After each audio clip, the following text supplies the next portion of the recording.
Coach, you guys hear me? Yep, we can hear you. Coach, we'll go ahead and start with an opening statement. What's up, guys? Hope everybody's well. Got to give a lot of credit to Pitt. They did some things we didn't do. They got the big hit that we didn't get. And, I thought Myers was outstanding. He's been good for them the entire season. He's their Friday night guy, and he has given them a chance to win every time he's gone out there. So that's a credit to him. I didn't think, obviously, I know we didn't get the start that we wanted, and that made us go to the pen pretty early and put more pressure on our guys. So that's been an issue for a while. And we were hoping Connor could give us more than he did, but he didn't. And they hit that big home run at the end of the day. That was a big swing of the bat that got us. We'll open it up into questions. Coach, I guess just kind of what did you see with Connor that was kind of leading to some of his struggles there? He had good stuff. It was just strikes, just too many walks behind the count. First guy just walks him, right away. And I thought he flirted a little bit. We kind of got out of some lucky jams. And the same thing, he didn't have it, same command in the second inning. And obviously Gage came in and got us out of it and bridged the gap as long as he could. You just can't count, when your starters, besides Love, just aren't giving us innings. It's hard to count on those relievers that need to go 2 innings to go 3 or 4. And that's what we've had to do, unfortunately, and, it caught up with us.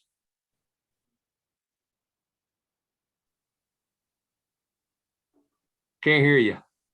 Scott, can you take us through the thought process to pinch hit for Mac there in the 8th?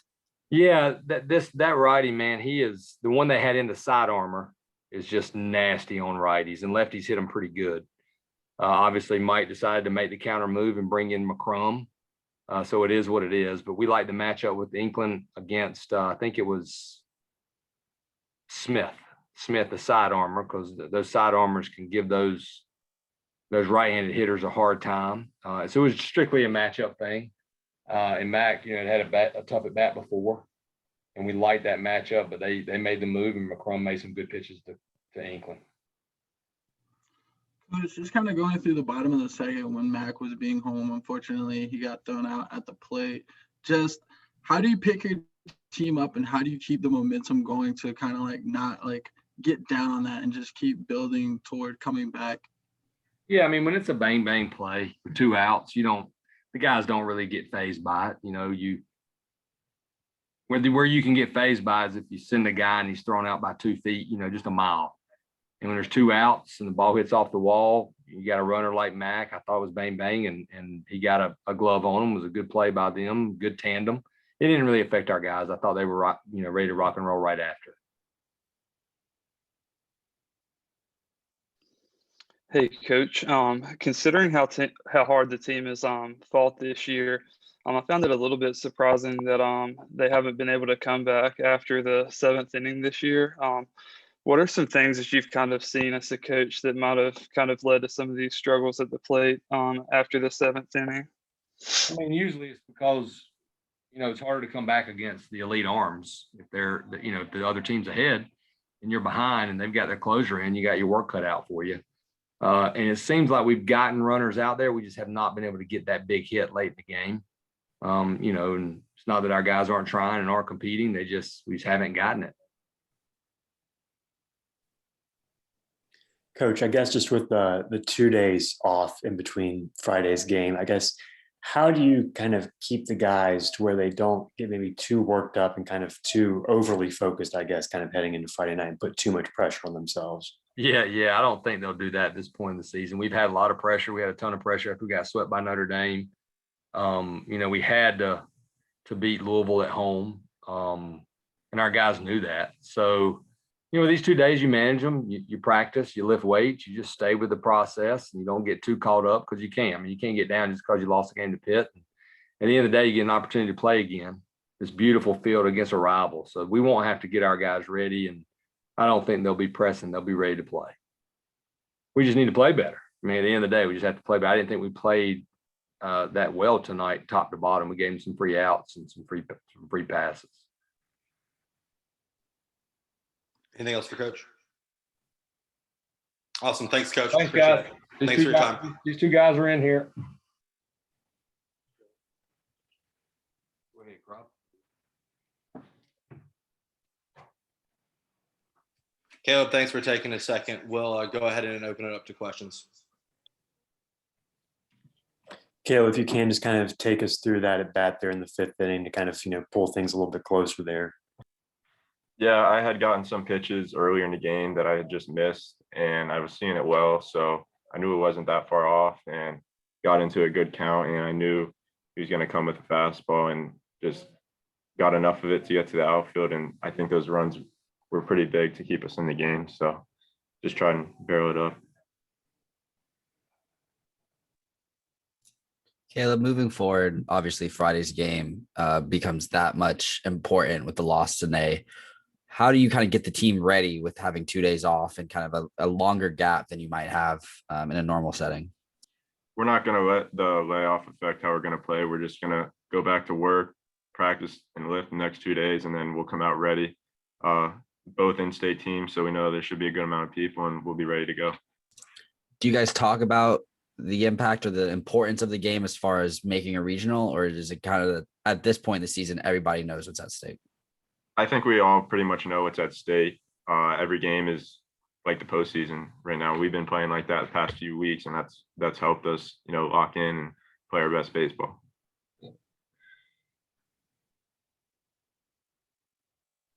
Anything else for Caleb?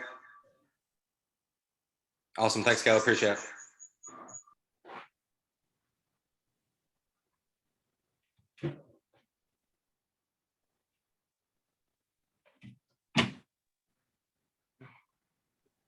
Angel, thanks for taking a second. We'll go ahead and open it up to questions. No problem. Angel, I guess your freshman year, you guys came in and ended up losing actually that first ACC tournament game against Pitt, and were able to come back in that second game against Georgia Tech.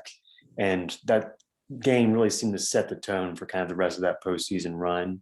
I guess just kind of, is there anything you can take away from that experience where, maybe, Friday night's game no longer really matters for ACC tournament perspective, but it still means a lot for just kind of where this team can kind of go from here? Yeah, I mean, I guess just, it's just, even though it's an important game and we wanted to win, I mean, it's just, I guess, another loss, and all we can do now is learn from it. Can't do anything about it. So the things we didn't do right, just gotta, Coach and Crop said, these next 2 days, we just gotta trust the process, work on those things that we didn't do right tonight, and, just make the adjustment to not let it happen again. And if we just do that and just worry about that and work on the fundamental things, not giving away free bases or free outs or anything, then it can go a long way, especially with any ACC team here. If you give them free outs or free runners on base, then they're going to capitalize. Angel, kind of take me through your fifth inning at bat when you got the single and that led up to a big inning for you guys. Just kind of take me through what you were seeing. It was a 1-2 count and you got that single. Just tell me what you were thinking, what you were seeing at the plate. Yeah, and he threw me. Yeah, it was a fastball out. I felt like I was seeing it well. It's something about this stadium. I don't know what it is. I feel like I see it well here. Threw me an off speed, just a little get me over. And then he threw me another one. It was a nastier pitch. It was a ball, but he got me to chase. So I was at 2 strikes. Usually with 2 strikes, I just don't try to do too much. I just play pepper with the ball, and I just stay on the heater, because I know if I if I sit on anything else, I'm just going to get beat with fastball. So if I'm waiting for a heater, I can adjust to off speed, and that's what I did. And he threw me a fastball that was in the strike zone, and just didn't try to do too much with it. I was just trying to have a good at bat for the guy behind me. And you saw how it went. If you have a good at bat, it's pretty contagious. The next guy tends to have a good at bat, and that's what led to us getting 2 runs. Angel, kind of following up on that. You guys were able to kind of build some momentum there kind of late against Myers. And then when Chase Smith came in, it seemed like he was kind of able to kind of get things back on their side a little bit. And just kind of what was so difficult about just kind of facing him? Was he the side armor? Probably just the angle of the arm action. I had a little run to it, so bunch of times it's tough to really just make sure it starts middle or middle end, because it'll run back to the middle. Because with guys like him, if it starts on the outside, it looks like a strike until the last second where it just runs away. And sometimes pitchers like that is tough, especially if it's a righty matchup. I know if there was a lefty up there, it'd be a tough matchup for me. And I think that was just the main thing. And I don't know, maybe just it wasn't really overpowering. Like, he had some good stuff, but it wasn't like, mid 90s. So I think a bunch of times there are times where hitters try to do too much. I know I did in my second at bat, I tried to do too much. But we just got to rely on what we can do and trust our skills and stuff that we've worked on, and just stay within ourselves. Anything else for Angel? Awesome. Thanks, Angel. Appreciate it. Hey, Angel. What's that?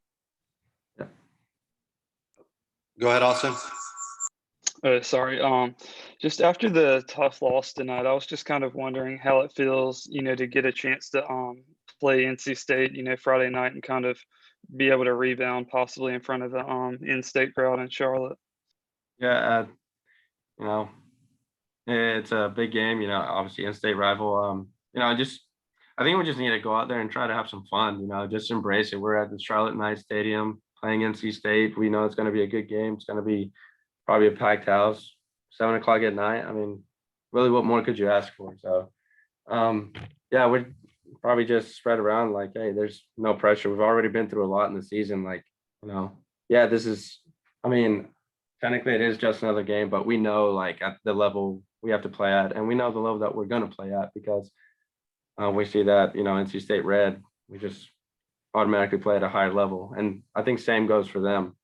They see the Carolina Blue, like, they just play at another level. So we're just gonna, just try to have some fun, and if we get the win, then obviously that'll be a lot better. Awesome. Thank you, Angel. Appreciate it. Thank you, Ari.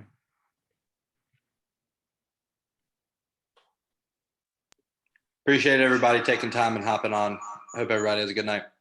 Thanks, Ori. Thank you, Ari. No problem.